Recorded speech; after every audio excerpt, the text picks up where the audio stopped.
Hey, it's Jael from Cell-Based Nutrition, and today we're talking about motivation versus capacity. So this morning I posted a video that seemed to have resonated with very many of you across my different social media platforms.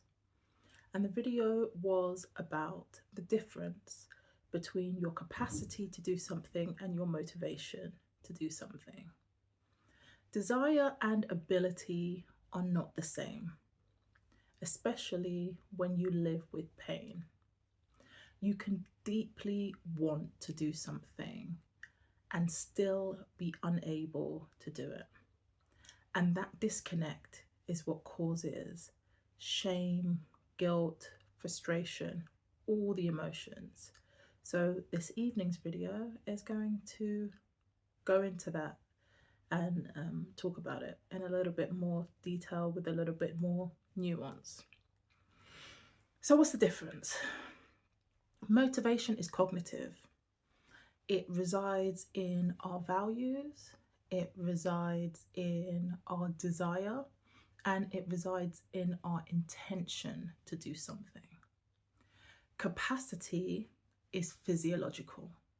Capacity fully resides in the body. It lives in your nervous system. It lives in your musculoskeletal system. It lives within your pain load, your pain capacity. It lives within fatigue and inflammation. Capacity is whether or not your body is fueled enough, energized enough,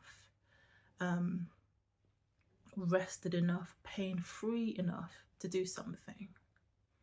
So you can see that there is a disconnect when we want to do something in our mind. We are motivated to do something. We're inspired to do something. We desire to do something. And then our body just does not have the physical capability, the physical capacity, the physical ability to do what it is we want to do. And when we are in a situation like that, self-compassion is non-negotiable. It is not optional. When your capacity fluctuates, you have to put your compassion switch on. You have to put your grace switch on. You have to forgive yourself for not being able to do the things that you want to do, because it's not a case of not being willing. It is genuinely a case of not being able, especially when you live with chronic pain, chronic fatigue, complex medical needs, disability. You must be compassionate with yourself. Pain blocks capacity. Pain consumes energy. In yesterday's video, I talked about how the example was a scientific paper that I read on sickle cell, but I kind of took the liberty of suggesting that this is probably the case with anybody who lives with a chronic pain condition, that our basal metabolic rate is significantly higher than those living without the condition, which means that our body uses more energy. It needs more fuel just to be able to make your heart beat, make your lungs inflate and deflate, have your brain sending neurotransmitters around, making sure your liver and your kidneys and your nervous system and your circulatory system is working. I mean, literally need more energy just to keep you alive. And this is without any movement. This is without you getting out of bed. This is without you trying to function. So pain consumes energy. So you are already at a deficit when you are living with pain. So the energy that you would have used to do the task that you have in mind to do, that energy has been diverted, just coping with your basic energy needs to keep you alive. Pain also keeps your nervous system alert. When we are in pain, our nervous system is firing around neurons, trying to figure out where the pain is coming from. And when it's a chronic pain, as opposed to an acute pain, there isn't an end in sight for that pain to stop. So you can imagine that the nervous system is living on edge. Your body then goes into protective mode. So it's trying to protect itself from more pain, and it's also trying to protect what limited energy resources it has. And when that happens, your body automatically limits your output. It limits your energy levels to be able to do things. So when you're in more pain, your fatigue tends to go up also.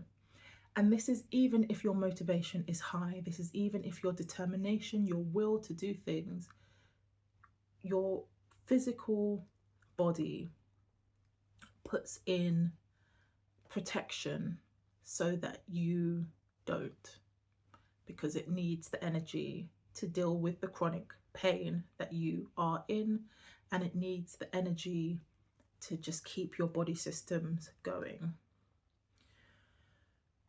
So now that you know a little bit of the science behind it, I want to talk about the emotions, because people assume laziness, people assume that people are uncommitted, people assume that people are failing.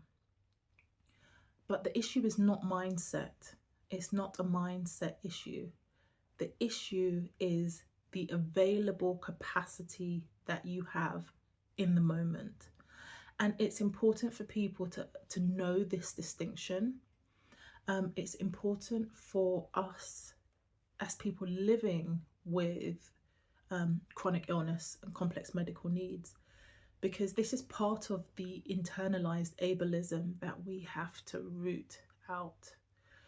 We have to know confidently the difference between motivation and will and determination and our biology and our physical capacity to do something.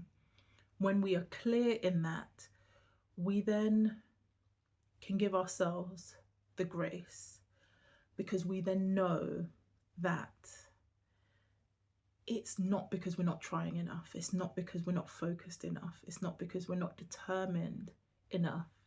And it gives us just that space to just live in the moment. And that doesn't mean it's easier, because we still have emotions like frustration.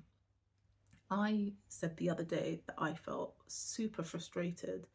The fact that I had 3 days in a row where I was in pain, my pain levels shot through the roof, and I was flat out. I was exhausted, and I was frustrated.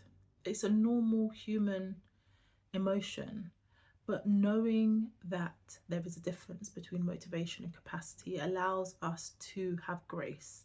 It allows us to not put undue pressure on ourselves. It allows us not to be a critic of ourselves. When capacity fluctuates, compassion becomes a stabilizer. Compassion isn't a luxury. Compassion is mandatory when you're living with chronic pain. Without compassion, that's when you push yourself. Without compassion, that's when you push through your boundaries. Without compassion, that is when you use any available energy that you have on a particular task, knowing that the debt is going to have to be paid, and knowing that it's going to be a bigger debt. Without compassion, we crash and burn. Pushing worsens pain. And then more pain further reduces your capacity. And then we're in a cycle. And I'm sure we have all been in a situation where we have felt like we have absolutely needed to do something. So we force ourselves and attempt to do it. Then our pain or our fatigue increases dramatically, which then makes it harder to do the thing that we wanted to do. So then we try to dig deep and we push again. And then what happens? More pain flares, more fatigue, and we end up in a downwards spiral. And for those of us who have experienced living with chronic pain for several years, if not decades now, we can look back in our lives and see times where we did a lot of harm to ourselves inadvertently, because more than likely we were not told that there is a difference between capacity and motivation. So inadvertently did ourselves a lot of harm by pushing through pain and feeding into that negative loop cycle. Listening to your body's capacity is not giving up. It's actually self-preservation. It's an accurate self-assessment. You know, when I did a video on the power of being believed, I spoke about how when we are not believed, when our friends, family, our workplaces, the government do not believe us when we say that we are in pain, when we say that our bodies or our minds are physically struggling, that begins to erode our own sense of self, our own intuition, our own ability to read ourselves. We start to doubt ourselves. When we listen to our capacity, that gives us confidence that our self-assessment, that our reading of our body is accurate. And so what I would love is for us to believe in ourselves again. We know what we feel. We know what we are living with. We know our lived experience. We know that our bodies are in pain. We know where the pain is. We know the intensity of the pain, and we know how long we've been living with the pain. Who else is the best judge to decide whether or not at that particular moment your body is able to do something, if not you? And for too long, because of other people's doubts, because of the way society expects us to push through, we erode our self-trust. Listening to our body increases our self-trust. So I hope that this video has given you a biological understanding of some of what is going on in your body, but also has encouraged you to reframe your capacity in a way that is compassionate, and in a way that is accurate, and in a way that reflects your lived experience. You know, a lot of us understand these ideas intellectually and logically, but we struggle to apply them when we are in pain. And that's the time that we need to apply them the most. When we are fatigued, when we are overwhelmed, when our nervous system is on high alert, that is when we need to be reminded even more of these things. It's usually a sign when we are not compassionate with ourselves, that a little bit of support, some structure is needed. And for those who want to go deeper and want guided support, I run a group program called the Pain and Fatigue Liberation Method. And the doors to the spring cohort will be opening soon. In this group program, we talk about nervous system regulation, we talk about chronic pain, we talk about fatigue, we look at evidence-based and science-backed naturopathic ways of reducing the frequency and severity of pain that we experience, in a way that is not about fixing and in a way that is not about pushing your body. It's about learning how to live with steadiness, clarity, self-trust, and learning how to live with chronic pain without looking for a fix, which for many of us doesn't exist yet, but still doesn't exist. And you can do this with other people who have lived experience also and who understand. So I am planning the next cohort this spring, March or April. I am excitedly working on the final details. So when that's ready to launch officially, I will be putting the links in places where you will be able to see it. And you know, there's no pressure to join the group.